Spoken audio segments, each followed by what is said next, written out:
Hi, and welcome to the SEO podcast, Unknown Secrets of Internet Marketing. Ooh, yeah. Got it right that time. Always good when you get a good start to the podcast. We are actually broadcasting 2 days earlier. We just couldn't wait. I mean, you know.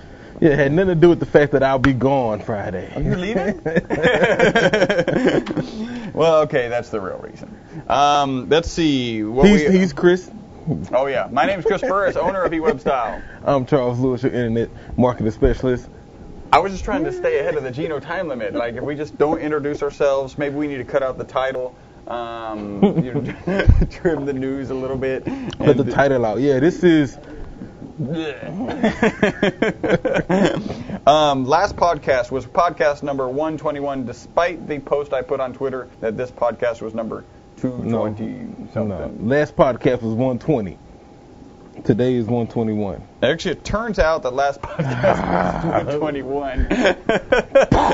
Yeah, I think there's a quote on our Facebook page which says, "We all know Chris can't count." And I misinformed Chuck and put, I was even 100 off on. Yeah.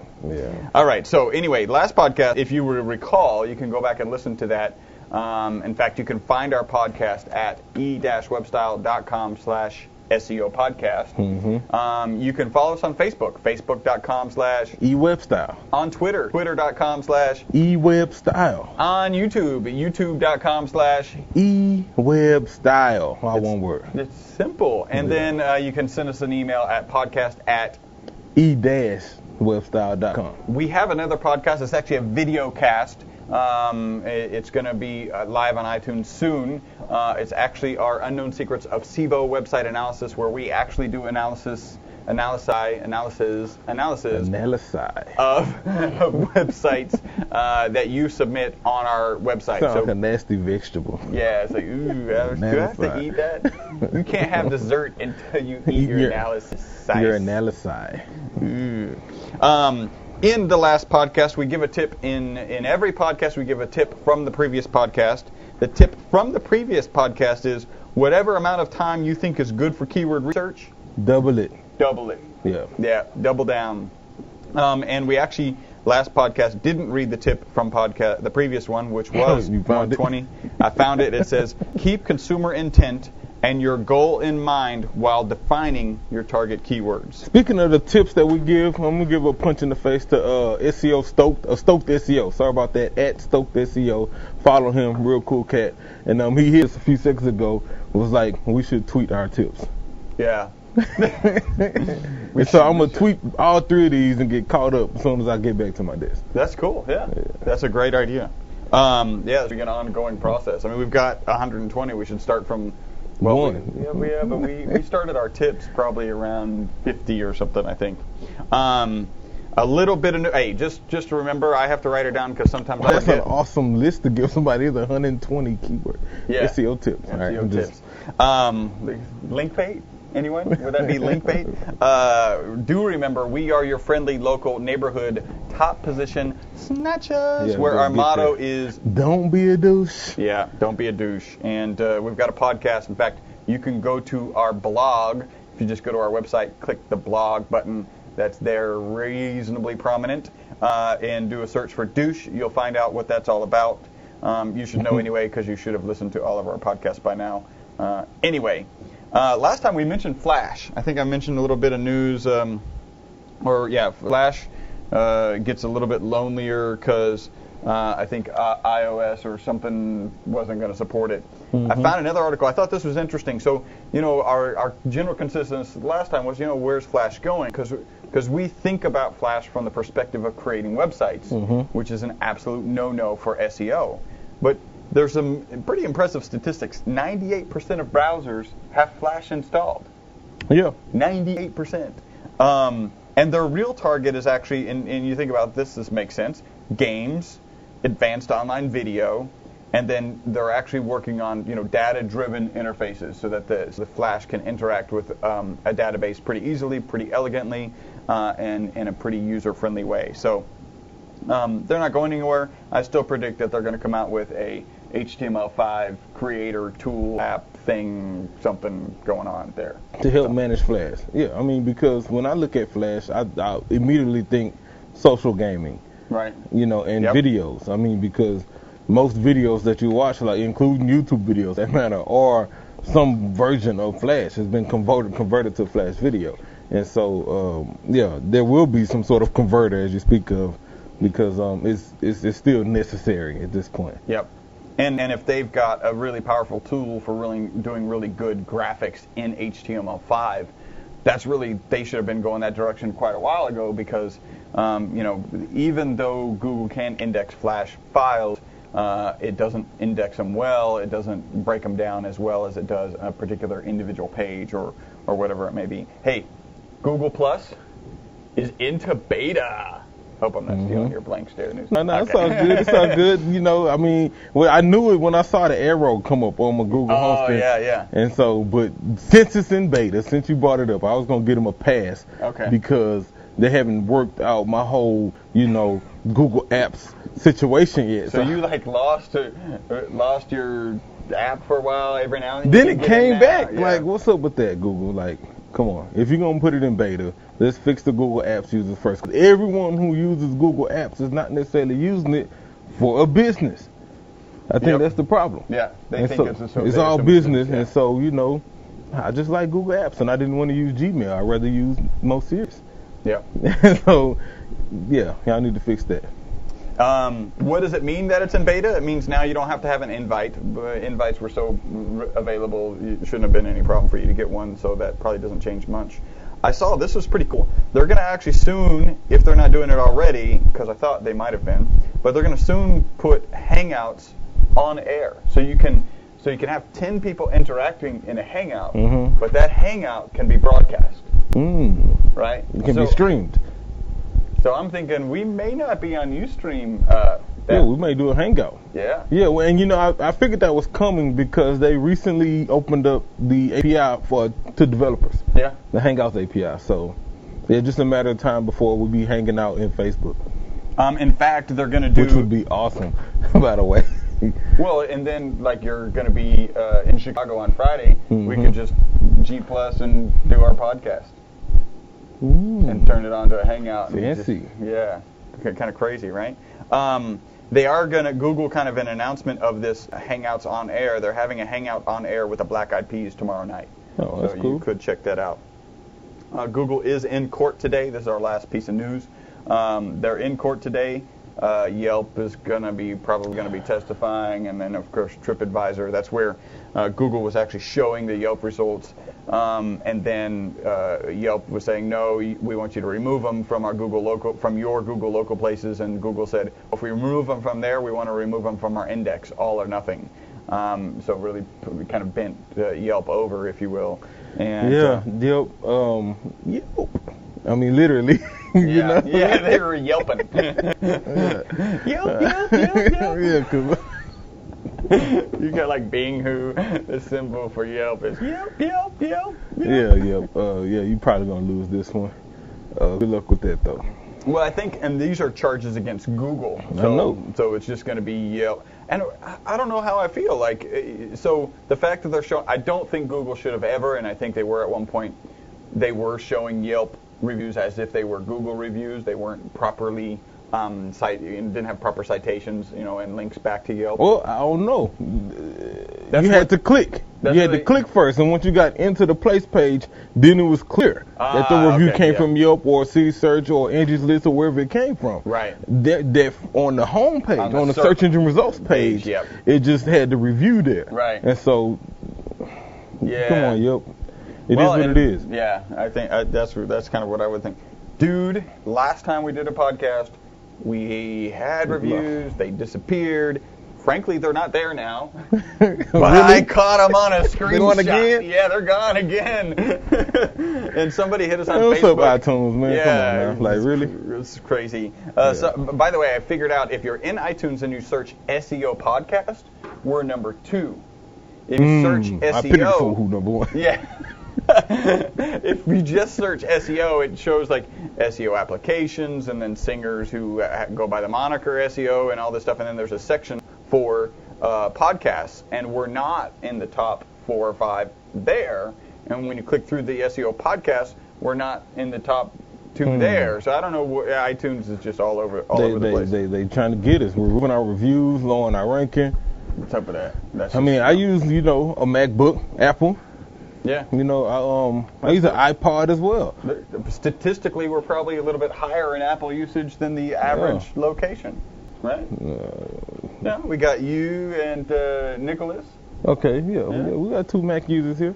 Yeah, so let's go, Apple. Don't do us like that. So we got these reviews. One of them we mentioned last time, so let me breeze through that. And in fact, I'm only going to read 2. I'm going to read the low star ones first so we can be more excited for the next podcast. This is Style Illusions. We actually did... Style Illusions. Oh, so we went and posted a review. That's what's up. Punch in the face. StyleIllusions.com is her website. We did a SIVO web analysis of it, and she says, thanks so much for the site review. I've been enjoying your podcast. I've been listening to as many as I can as I build my e-commerce store alone, and many of these SEO podcasts are worthless. She's talking about other ones, I'm sure. 1 star short of 5 because of the extra chit-chat. It's funny, but I need to get as much as I can in a lunch break. This show is definitely worth the time, though. All right. Well, appreciate I respect that. I feel sorry that you're alone. Sorry about that. Yeah. But thank you for tuning in, and hopefully we'll say something that can help you. Feel free to email us. You had an email, podcast@e-webstar.com. If you have any questions, anything like that, I'll be glad to answer it personally. And we'd like to know the impact. So if you make a couple changes based on our suggestions, like we made one suggestion for New York Park, centralpark.com or something like that, and he increased video views by 70% just from a recommendation we made. Gotta love that. Here we go. Great info, but blank stare on audio quality. I love it when people use the things we use in the show. Right? Yeah. Well, how about now? Check out my new lapel mic. Yeah, we got lapel mics now. So I don't think this that from? This is from Patterson_JD. All right, Patterson. Punch in the face to you. Thanks for tuning in. Appreciate the criticism. But listen to the last 3. And hit us back. Yeah, we're on top of it. Let us know. In fact, go back. Here we go. I love the podcast because of the great SEO information and timely updates within the tech industry. Big punch in the face for the content. But blank stare for the audio quality. I drive a lot and sometimes listen to older podcasts, and your audio quality hasn't improved over time. Please consider investing in better microphones. We did consider it. In fact, we did it. It would make the podcast sound more professional and improve the overall presentation. I promise to change my 4-star review to 5 when we get our mics. So I'm going to look for that change. Thanks, guys, for your hard work. Keep it up. Big punch in the face to Patterson JD. You get the whole combo. We'll save the other 2 reviews for the next one, for the next podcast. Let's just get into the meat. I think we've exceeded our Geno time limit. Yeah, I know. For our chick from Style Illusions. Yeah. Right. Okay. Chick from Style Illusions. Start listening now. Yeah. So check this out. We've been talking about keyword research for the past 2 podcasts. So last week we talked about keyword research in regards to doing SEO and some of the processes for determining which keywords you should go after. Today we'll close this whole keyword research series with a pay-per-click, right? Keywords are the most important, most influential part of the whole pay-per-click campaign. Absolutely. Those keywords determine who comes to your site, what they see, how they get there, and everything else. And so I have a few tips. I pulled a few articles. One of them will probably shred, right? Because I disagree with a lot of it. And some of it was pretty cool. So the first one I pulled from Search Engine Watch. Shout out to Jason. Punch in the face to Jason Tabling. Right, 5 tips for selecting PPC keywords. And one of the things he mentioned was do your homework. Yeah. Right. He says keywords are critical to your search campaign, so don't take selection lightly. 3 things to think about: seasonality, competition, and geographic variance. So seasonality would be maybe something like if for instance, we have a client who does AC and heating. Yeah. So we want to target AC in the summer. We want to target heating in the winter. Yeah. Exactly. No need to be running your AC. Well, maybe in Houston. Yeah, in Houston. Yeah. but generally, no need to be running your AC campaign, in January. What were the other 2 points? Competition. So that's where we talk about long tail words. Go after long tail words because if the competition's high, you may be going. Well, here's a good example. If you know your website is a little suspect, you're not ready to invest in upgrading your website. You don't really want to go against the biggest guy in your town. If you do AC repair and your website is, aesthetically outdated, don't go head to head for the term AC repair because you're going to go against some high dollar people who've got high dollar websites, and if people tend to click more 3 than or 4 or 1 5 clicks, right? So they're going to see 3, 4, 5 websites. They're not going to choose yours. Just be honest with yourself. Go after the longer tail keywords that somebody else may not be going after. Especially if your budget doesn't permit that. While that one click you get in AC repair at Houston, and we actually have a client, that keyword right now is $18 a click. And so it may not be worth spending that $18 a click and then possibly, taking a huge dent out of your budget for the remainder of the day. Right. Instead, find a longer tail key phrase, AC, repair my brand name. Ream air conditioner. Ream AC repair in such and such geographic location. Yeah. In Katy or in Missouri City or in Sugar Land. And that way it's a longer tail key phrase. Those are all suburbs of Houston, by the way. That $18 is probably now $5, right? Yeah. And then you can manage more clicks. And truthfully, whoever searches that term is a more qualified user and already in a purchasing mindset. Yeah. Leverage match types to control the experience and also gain insight. Match types: broad match, exact match, phrase match, and Google AdWords. Definitely use match types. He put to control experience from a budgeting perspective to manage your budget. Yeah. Broad match, if someone searches AC repair, you may get car AC repair. Do it yourself AC repair, right? Yeah, you may get all sorts of stuff that's not really what you're targeting. So exact match those. So that way you only get AC repair searches, or phrase match them. So that way it has to be the exact way that you phrased it and not some other variation of the same words. Makes sense. Yeah, he put number 3 was don't forget about customer search experience across devices. Here's a question I wanted to ask. So is there any pricing difference if you do exact match, phrase match? Broad match for us tend to cost more. Okay. They tend to cost more. The cost per click will go up. Just because everyone clicks broad, and so, okay, that makes sense. There's more volume for it, there's more clicks for it, and so the cost is up. Right. So yeah, broad phrase match. Only time you really want to use broad match is if you're in some extremely niche service or product and you're having a hard time getting clicks. Or your name of your product is, it's only ever going to be used when they're referencing you, and it's relevant to you. So you put, blue one-arm widget, and anyone who types in blue one-arm widget, repair, do it yourself, yeah, it doesn't matter. Maintenance, buy new, refurbished, anything that they could possibly put with it, you're interested in them finding your website. That's a great example of when to do it. Number 3, don't forget about the customer search experience across devices. Mobile and tablet devices account for 10 to 15% of search volume. You know what? Remember, Dean Calhoun sent a number that after hours, mobile devices are now accounting for like 70% of searches. People still search, they're just not in front of the computer. Right. You're either at a restaurant or you're in front of the TV or whatever. You don't want to walk over to the computer, or you haven't fired up your laptop. And you just, either you have a tablet or you just fire up your smartphone and you're doing a lot more searches. Interesting. Speaking of mobile, it's actually where I'll be going later today, going to Chicago for the mobile marketing university. And so, one of the things I put in this new mobile marketing rap I'm about to debut on y'all tomorrow. Awesome. It's nuts. We got to shoot the video when I get down there. But one of the things I talked about in there was doing a mobile version of the site. Yep. For these people who are searching on tablets. Yeah. Well, tablets I'm not sure so much, although you probably should look at an iPad just to see if you've got flash components, how bad does it look on an iPad.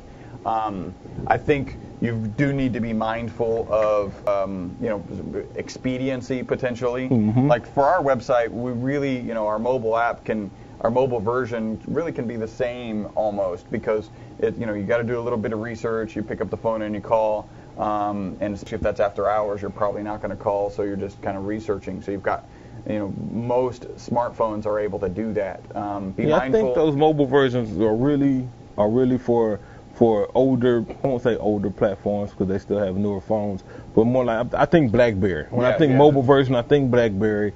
Poor sweetie, my girl, she's the only person I know to go back to BlackBerry from Android. Ooh. Yeah, we were both BlackBerry users. We were Crackberry users, and then literally mine was cracked, and so it was right across the screen. And so instead of getting a new one, I went to Android. She went to Android. I was, this is awesome. This is phenomenal. I'm never going back. She was like, I miss my ball. Right? She's used to thumbing it. And so anyway, she went back to the Crackberry. And her phone sucks when you try to view web pages. Right, you can't see anything, right? It's just text. Yeah. Yeah. So baby. Anyway, you're gonna get a new phone here pretty soon. So Samsung try and give her Galaxy. I'm on the way. I just got my new Sprint credit with the keyboard, right? Yes, sir. Okay, so we're gonna keep it moving. PPC keyword research. Now here are some tips. I got this article.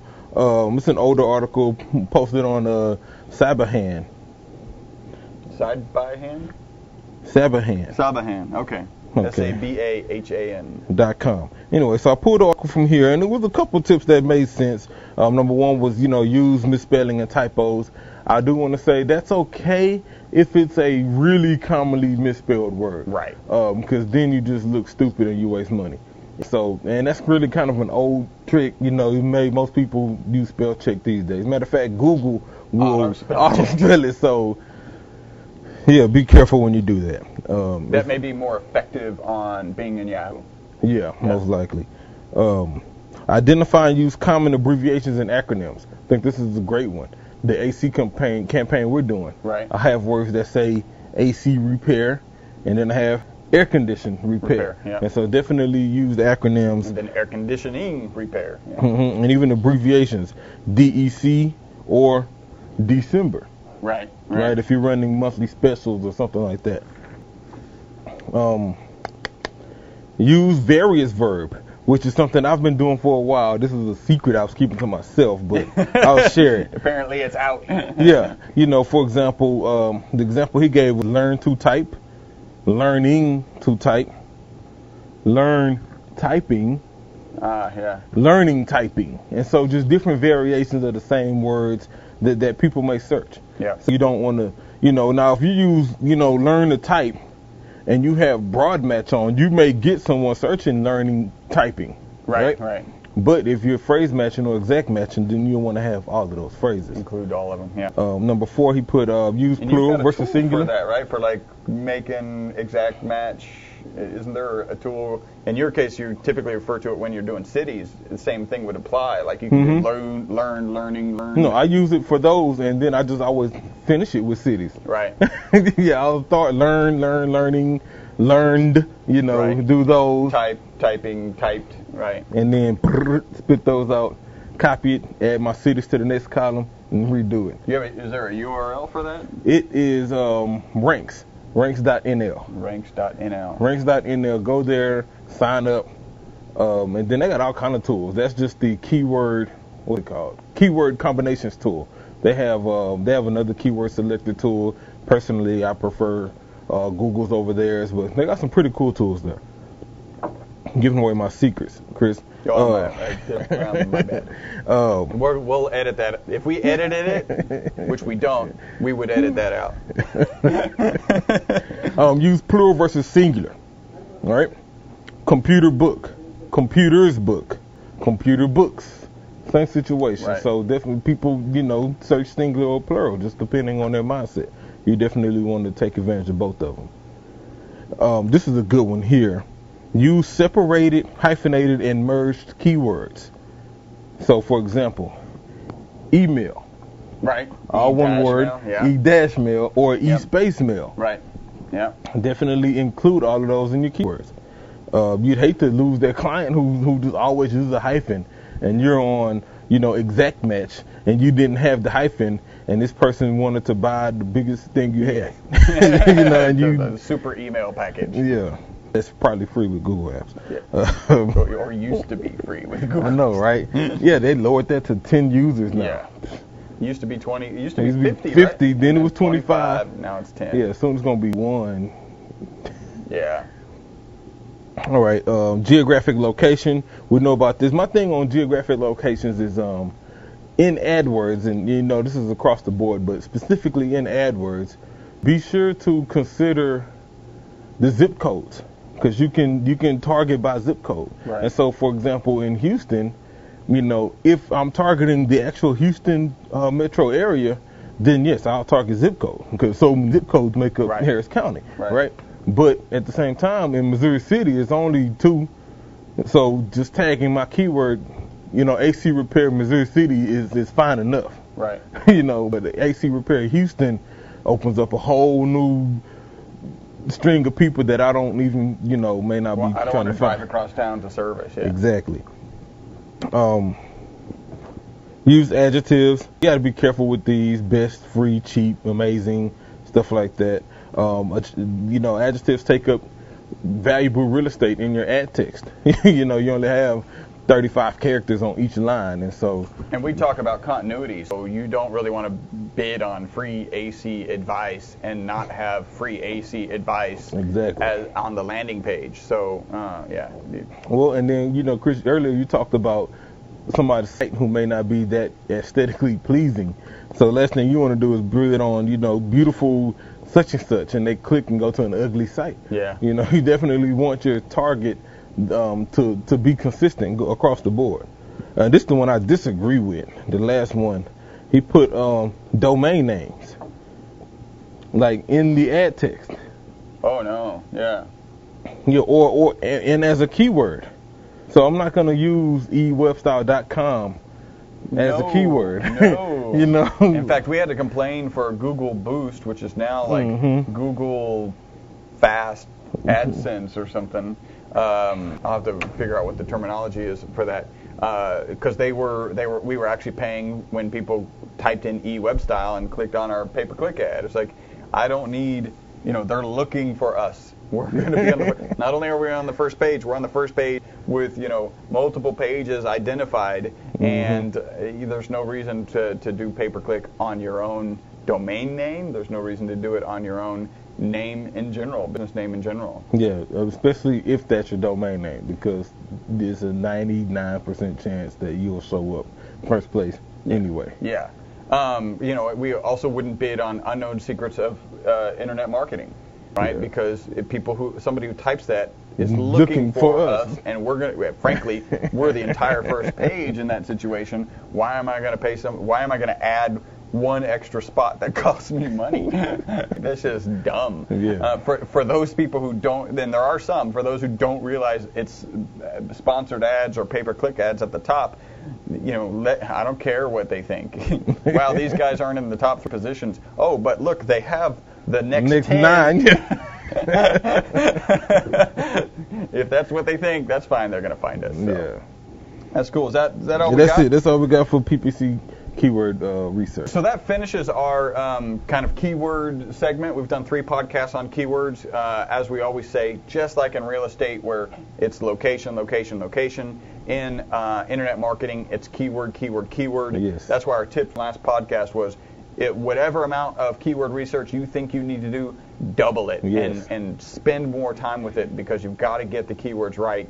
If you're optimizing and tweaking and adjusting specifically for a bad keyword, you're wholly wasting your time, and then potentially in terms of pay-per-click, wasting actually money. Click dollars. So make sure you take care of that. I think we covered blank stare. Oh, blank stare. All right. Yeah. It feels better with the mic, right? Yeah. That was a good blank. Yeah. Blank stare at Facebook. So check this out. Facebook, right? Yeah, Facebook. They sent an email. I don't know if you got it. I got it. They sent an email that said, we're sending this email because we're changing our settings so you won't receive too many more emails. It may actually serve a purpose. It's just inherently bizarre. Yeah. So they're changing the I'm notification. making this phone call because I want to let you know I won't be calling you anymore. Yeah. Yeah. Yeah. They're changing their notification settings so many emails won't go out as often, and instead they're gonna group them by summary. Right. So like I used to get an email, probably every hour, such and such request to be a friend, right? And so I guess now I'll get a group one. Yeah. All these people every 3 hours wants to be your friend, or whatever it is, yeah. But yeah, they should have just posted. They changed out their whole layout too, right? What I've seen so far, I like. I don't. It's okay. I'm mostly Facebook mobile, only ever on the site itself. Yeah, that's true. Yeah. And so, but yeah, I just thought it was interesting that they would send an email to say that they're not going to be sending emails. That's definitely blank stare worthy. Yeah. I actually and G Plus is still picking up. I'm getting more and more followers on it. I'm getting added to Circle. Circle me. Yeah. G Plus Charles Lewis. Look for me. Yep. G Plus Chris Burris as well. Don't forget about me. All right, you guys have been listening to the most popular SEO podcast on iTunes. That is because of you. I don't think I told you how you can actually get a review read on air and then get three steps. Link juice. It's only 3 steps. You first go to iTunes, then you make an account. Yeah. Then you write a review. That's it. And if you want even a little extra, love from it, make it 5 stars. Make it 5 stars. Send us a note. Let us know you did it. And you can send us that note either on our Facebook page or you can send it to podcast@e-webstyle.com.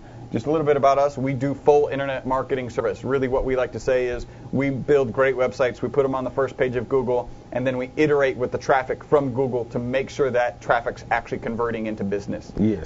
So if you have a need for that or know someone who has a need for that, let us know. We'll be happy to help you. Until the next podcast, my name is Chris Burris. Charles Lewis. Bye-bye for now.